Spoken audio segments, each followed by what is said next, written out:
Hi, Congressman Andy Biggs here with some special guests interviewing that are directly impacted by the what's going on at the border and spreading around. We have privileged to have two great mayors from Arizona. We have the mayor of Gila Bend, Chris Riggs, right? And then we got the mayor of Yuma, Doug Nichols. And what makes this interesting to me is Governor Nichols, Yuma is right there on the border, right? Yes. And Chris, Mayor Riggs, Gila Bend, where is that in relationship to the border? Over 60 miles away. So the reality is the immediate surges of impacting fairly deep within Arizona and across the away from the border, at the border and away from the border.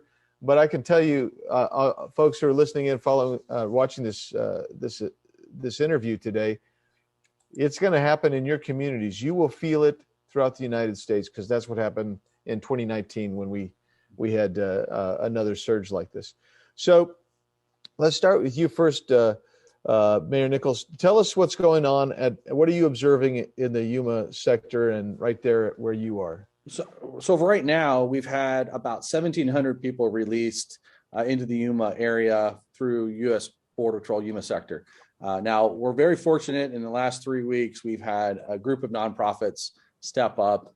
And so all those releases have been to the nonprofit structure, which allows them to test for COVID, which is extremely important because that's not done within Border Patrol custody. And then they are able to quarantine those that come up positive. But then those that are negative, they're able to put on a chartered bus and they take them to one of the regional shelters that have prepared for receiving them as residents in their shelter for the short term. Hey, well, thanks, and that's good for you because you have some NGOs and some nonprofits that can step up. And how big is the Yuma? About how many folks live in Yuma? In the county, we're about 220,000. In the city itself, we're just over 100,000. Okay. Chris, Mayor Riggs, you're a little bit different. You're 60 miles off the border, and a lot of folks pass through Gila Bend heading over to California from the Phoenix metro area or even Tucson or whatever. Tell us about how big your community is, the resources you have, and what's happened for you. We're a population of 2,000 with no NGOs. We have a very limited budget, and this is really putting a major strain on it. COVID put a strain on it because of the lack of people going through the community. So we saw a large drop in revenue from that. And now the federal government has placed an additional strain on that budget. So, Mayor Riggs, Gila Bend kind of caught the national attention a few days ago when 16 individuals were just basically dropped on your community.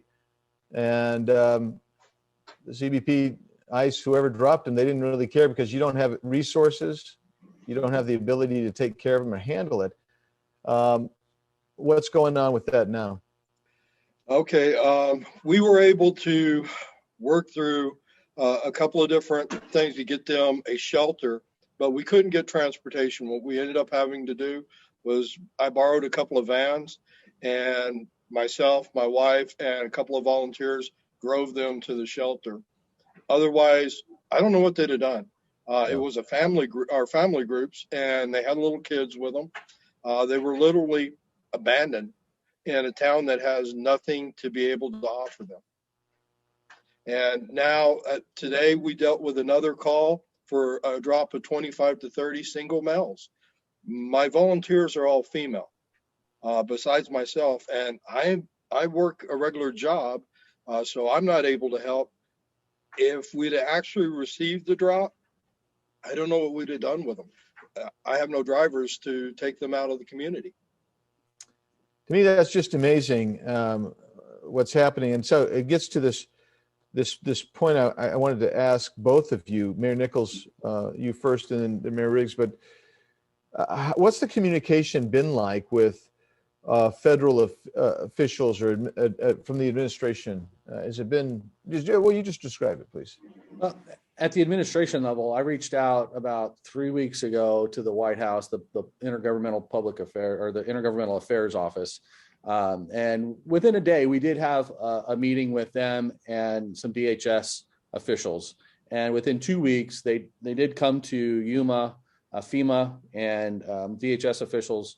And we talked about funding opportunities, and we talked about how to make that happen. They did speak with all of our community leaders, our cities, the county, and our tribal leaders. So that was very positive. But the problem is that whole system relies upon volunteers to make it happen. And it's not sustainable in the long term. Our nonprofits are existing nonprofits with existing missions to do things for our community. They were not sitting around waiting for something to come their way. And so while the funds may be coming, the people to do the work are being diverted from other necessary services that serve our community all year round. So that's really the long-term sustainability of this. Just it's not sustainable. How about you, Mayor Riggs? How's the communication been with the administration? Poor at best. Short notifications. Monday's drop was a whopping 2.5 hour notification, and our resources are almost nothing. We rely on using staff at my town office for a lot of this volunteer activity, and it is draining what my staff should be doing and looking after the town. They're having to devote close to 100% of their time dealing with something that was created by this administration. Yeah, it's, my sympathies go out to both of you, because I've been to both communities. I mean, you can't. I think I was in Gila Bend probably 8 months ago when I was taking a group of congressmen and women down to the border, and then we also, of course, we've been down to Yuma a number of times, and Mayor Nichols has hosted some of those meetings. So my heart goes out to both of you. And I guess this next question would be for you, Mayor Nichols. What are you seeing on the border as far as the increase in the border traffic right now? So what we're seeing, and this is a couple weeks old, so I don't know exactly where it stands today, but it's still on the uptick. We're about 300 incursions a day that are interdicted by Border Patrol. When you have very limited capacity, that exacerbates this release situation. But what we're seeing that we haven't really seen in the past is a lot of traffic that's not interdicted by Border Patrol that are coming through, and they're walking through our agricultural fields. We spend millions and millions of dollars every year protecting our agricultural fields from for health safety, right? We talk about E. coli, we talk about all those things. Well, the migrants, as they come through, are walking through the middle of the fields. They're relieving themselves in the fields. Those are all things that are affecting our national food supply, as well as just destroying things as they come through. So we're really seeing two things happening at the same time: the release numbers that Border Patrol is able to interdict, but then those that they're not able to interdict, I'm assuming because of the attention they're placing on the ones they already have in custody. Yeah, the Border Patrol guys tell me that's kind of flooding the zone. So you flood one zone so people can come on this other zone.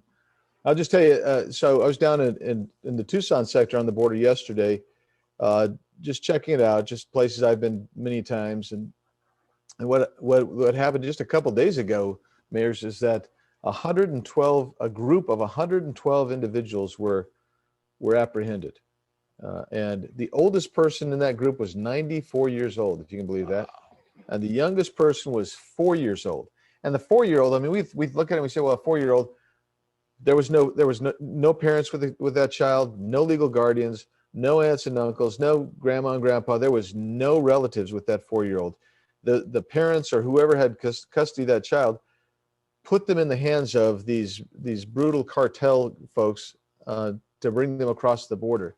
And so it was one of the agents I was talking to the other day was just talking about how demoralizing that was, that you see this type of thing going on. I just wanted to take just another quick minute and And because something that you said, Mayor Riggs, that comes to my mind. I mean, there are some things. There's some things that this administration can do pretty quickly to slow this flow down. And I thought it was interesting yesterday when the president said Mexico's not taking these people back. Well, part of the reason they're not taking the people back is because the president canceled the Remain in Mexico policy, that agreement. And I'm like, well, I mean, you can't blame Mexico when they had an agreement with you and you canceled it. So we've got, and then the tracer agreements down with the Northern Triangle states, Guatemala, El Salvador, and Honduras. They canceled those. They canceled the fence. And now we're back to, fortunately, in Arizona, we're not at the stage that you see in Rio Grande Valley over there, thank goodness. But still, Tucson sector's apprehending, I think, I got a chance to talk to the CBP Tucson sector chief, and the information, the data that I'm seeing is it looks like about 600 people a day are being interdicted. And they're going to put those people somewhere. Some are going to go back to Mexico pretty quickly, but others, they're just laying them off in you guys' communities, whether it's Yuma or Gila Bend, or I understand that maybe some are going to come up to Mesa or something like that. I don't know. But the point is, you guys are bearing the brunt of bad federal policy. That's exactly the point that I've been pushing on. Is this is a national issue, not a Yuma issue, not a Gila Bend issue. So it needs a national solution. And there's a policy that Border Patrol and DHS has that could be changed. That all it would say simply is you cannot release in the communities that don't have the resources, don't have the infrastructure of a bigger city. So like 1 million people or more.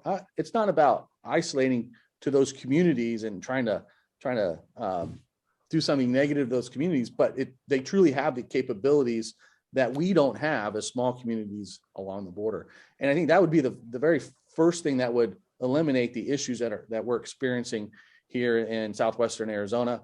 But then also, let's find ways to get through the process quicker. So if we're getting people through the process, for instance, Yuma has a federal courthouse. Half of one whole courtroom is not even being used. We could set that up as an asylee court. And if you are able to process an asylum claim 30, 45, 60 days, and someone who doesn't have a legitimate claim is able to be returned to their home, it's going to discourage those to continue on that path. And then if there's truly an asylum claim, I think we do as a country need to honor that. And then we can honor that in a permanent status as opposed to this nebulous 3 to 5 year wait for an actual status. Yeah, I got to tell you, one of the solutions I've offered up is, and I'm trying to get some, you got to get, you guys are both in politics, you got to get some momentum behind it. I'm trying to get some momentum, but it goes with what you said. I'm not worried about back claims or backlogs right now for asylum, right? That's not the issue. What we should be doing is moving people down, these immigration judges right on down to the border, get these people in, get them out, because we're going to find out, I think if it's consistent with everything else, something like 92% of these are fraudulent asylum claims, and you move them back. What that does is that kills the incentive to come in here. It stops catch and release, and we can slow this thing down and get a handle on it. We'll see if we can get any traction in that. I mean, Washington D.C. they're a bubble. They don't get how big Arizona is. For instance, Mayor Riggs. Correct me if I'm wrong, Congressman Biggs, but didn't the Obama-Biden administration list 1,000 people a day equated to a crisis, and we're seeing 6,000 a day? We needed this administration to first admit we have a crisis and then deal with that crisis, because that's not what they're doing right now. They just want to call it a problem. Yeah, problem. It's a challenge, but it's anything but a crisis. And I tell you what would help us too is the number one thing that would help us is if President Biden would stand up and say, "Stop coming. We're not going to let you in." Because, I mean, you saw it the other day with the 16 folks that you encountered, Mayor Riggs, but that group of 112 and others that I've been talking to along the border. Biden T-shirts, for Pete's sakes, over in San Isidro. I mean, you look at it, they believe that this president, this administration has invited them to come And so they're coming. I mean, that's kind of it. Yeah. How much have we spent in the last 6 or X number of days paying for equipment that's sitting on the border to finish the wall that we still have to pay as part of that contract when we could have just simply finished it? Yeah, right. I mean, it's huge. I mean, it's hard for me to believe that you don't recognize it's a crisis when you're spending almost $90 million to put people up in hotels because there's no place for them, you know? I get that crisis question a lot. You think it's a crisis? Well, okay, whether it is or isn't, if you see a hurricane coming, you prepare. You make positive actions to prepare for that hurricane making landfall. I don't know, Mayor Riggs, have you seen a hurricane coming? I do. See a hurricane coming. So why aren't we preparing? Why isn't the federal government in that mode of getting out and mobilizing and trying to cut off the issue? That's why I answer that crisis question. It's semantics as far as I'm concerned. Yeah. Well, I want to, there's more we could talk about this. This thing is it's a complicated, huge issue, but to deal with what you're dealing with is not that complex if we could get some cooperation and some leadership out of Washington, D.C. And then we could put a stop to some of what your communities are going through. And maybe we could slow down a surge on the border, and maybe we could get back to having good relations with our southern neighbors, Mexico and Northern Triangle states.